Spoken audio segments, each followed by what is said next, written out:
Cette page culture avec nos invités à présent. Oui, donc Françoise Pichon, donc on vous reçoit ce soir donc, pour parler de votre comédie musicale. Donc vous revenez sur scène avec cette comédie musicale. Donc cette année, c'est un peu spécifique. Elle était déjà créée donc, en 2004. Vous l'avez montée en 2004. Vous l'avez jouée pendant 6 ans à peu près. 6 ans, tout à fait. Mais alors du coup, cette année, qu'est-ce qu'il y a de nouveau? Alors qu'est-ce qu'il y a de nouveau? Eh bien, nous avons une nouvelle troupe, puisque plus de la moitié de la troupe a changé. Donc nous avons mis en place avec Jean-Marc Vessia, avec qui on a monté le spectacle, de nouvelles chorégraphies, de nouvelles mises en scène.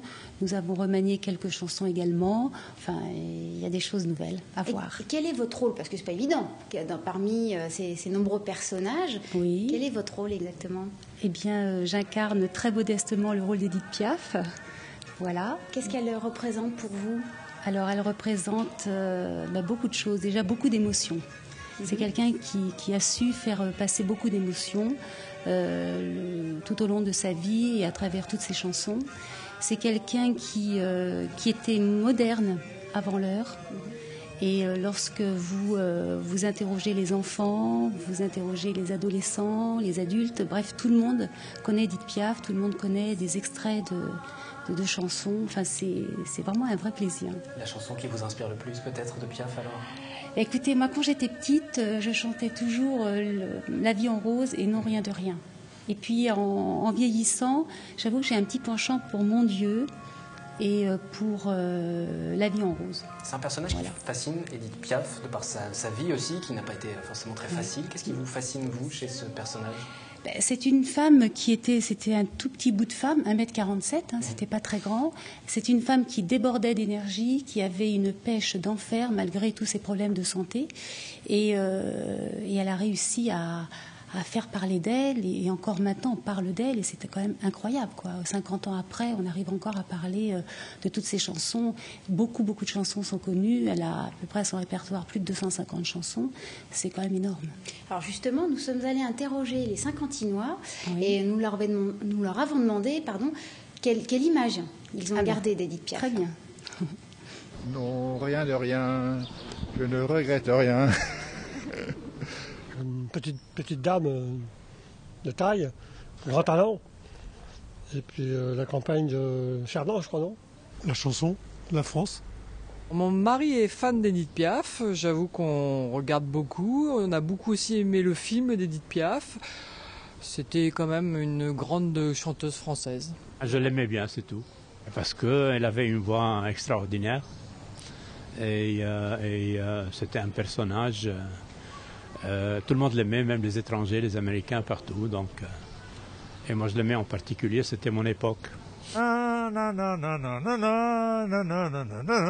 vois la vie en rose.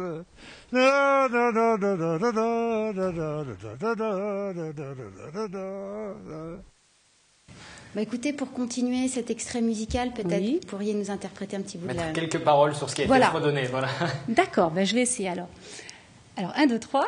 Allez-y. Alors, des yeux qui font baisser les miens, un rire qui se perd sur sa bouche, voilà le portrait sans retouche de l'homme auquel j'appartiens.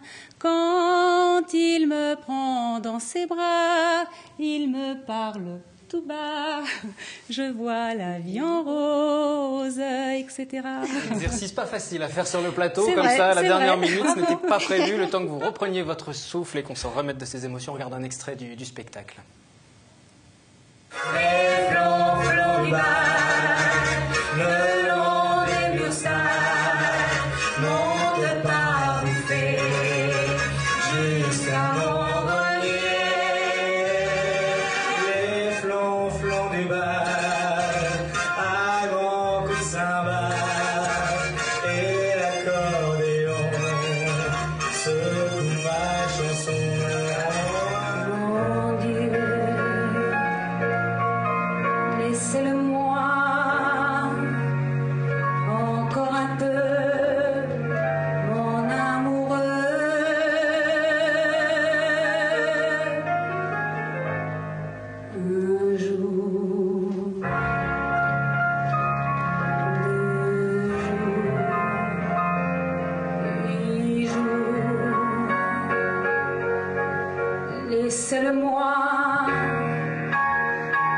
encore un peu à moi.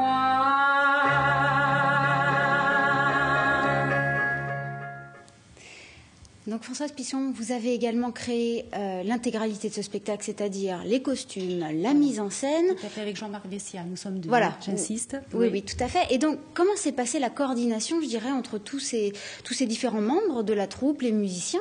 Il y a un accordéoniste, je crois, deux accordéonistes, les danseurs, les chanteurs. Comment vous avez coordonné le tout?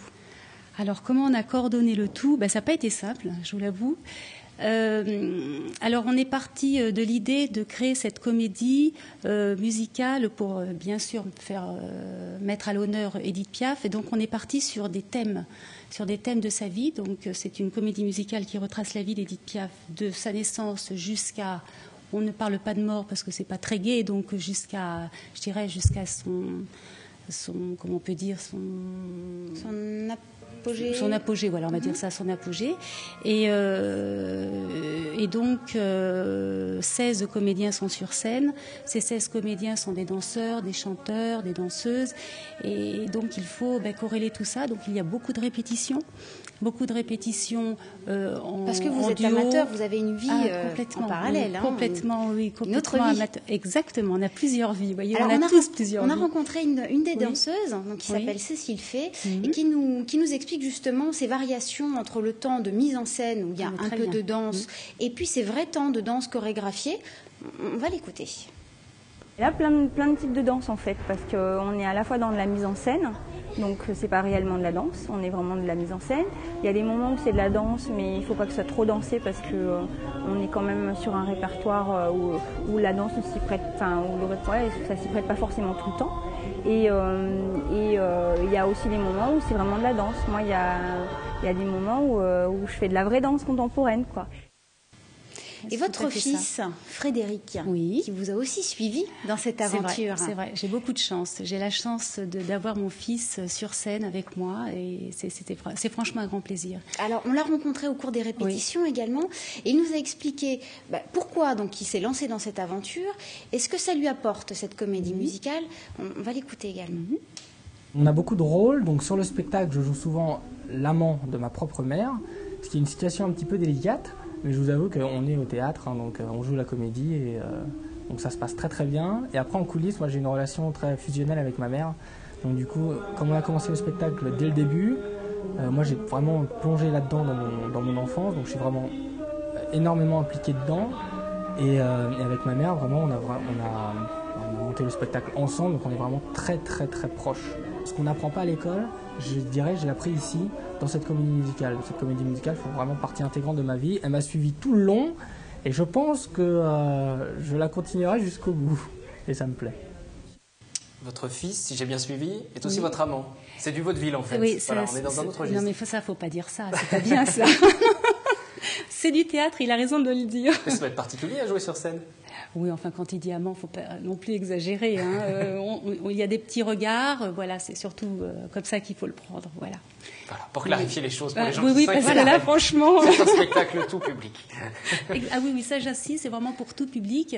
Vous avez des enfants qui ont 2 ans, 3 ans, 4 ans, vous avez des adultes, vous avez des seniors, vous avez de tout âge. Tout public. Donc, voilà. Et alors, donc, vous dressez au travers de 40 chansons, c'est ça? Oui, un peu plus. Donc, oui. comme vous l'évoquiez tout à l'heure, donc il ne s'agit pas de chronologie en fonction des chansons et de leur date effective de sortie, mais plutôt une chronologie par thème, par thématique. Tout à fait. Naissance, enfance, etc. Voilà, naissance, enfance, son parcours un peu chaotique dans les rues de Paris. Ses amants. L'occupation. Ses amants, c'est pour ça que les amants ont un grand rôle, mais il n'y a pas que mon fils d'ailleurs qui fait l'amant. J'espère pour vous. Voilà, on est bien d'accord. Loin de là d'ailleurs. Et alors, les amants, ses amours, ses amitiés. Il y a un parti pris, je crois, dans cette. Enfin, quand j'appelle parti pris, c'est-à-dire vous avez choisi, volontairement, donc, d'adapter les textes des chansons. C'est-à-dire que, si j'ai bien compris, vous enlevez la partie, les derniers couplets qui sont souvent plutôt tragiques, plutôt sombres. Voilà. Toute la partie tragique, on a décidé de la supprimer ou de la mettre en dérision. Par exemple, Mon vieux Lucien, qui est une chanson qui est interprétée par plusieurs personnes. personnes dans la troupe. Eh bien, c'est une chanson qui est extrêmement triste puisque c'est la personne qui est en train d'écrire une lettre et qui est en train de dire adieu à tout le monde puisqu'elle veut se suicider. Voilà. Eh bien, lorsqu'on écoute la chanson et quand on voit la chorégraphie qui est mise autour de tout ça, on ne se doute absolument pas de cette histoire. Donc, on a essayé de tourner les choses pour que ce soit quelque chose de gai. Et donc, cette comédie retrace vraiment, je dirais, beaucoup d'émotions, mais beaucoup d'émotions. On est dans la joie et on est dans l'émotion triste, mais sans que l'on soit dans le glauque. Voilà, donc c'est des émotions, c'est gai. Voilà, Et c'est très relevé. 13 et 14 avril. Et ce week-end, voilà, il faut venir nombreux à la parce salle des que fêtes c'est très de Bailly. sympathique. Exactement.